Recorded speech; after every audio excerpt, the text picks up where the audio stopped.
How does a planet so small and so far from the Sun have an atmosphere? This is Pluto in a minute.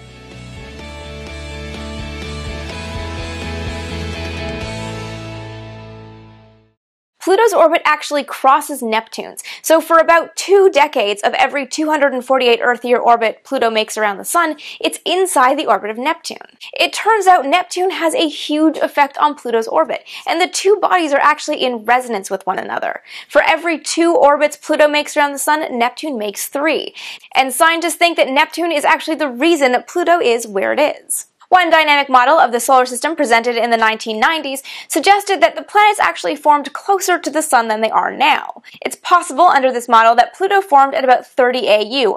In the mid-2000s, another model was presented called the Nice model that suggested that Pluto could have formed as close as 15 AU. With all these huge gas giants orbiting so closely together, their gravity eventually threw this system into chaos. The planets' orbits were flung further out from the Sun, and all the small bodies were also flung further out.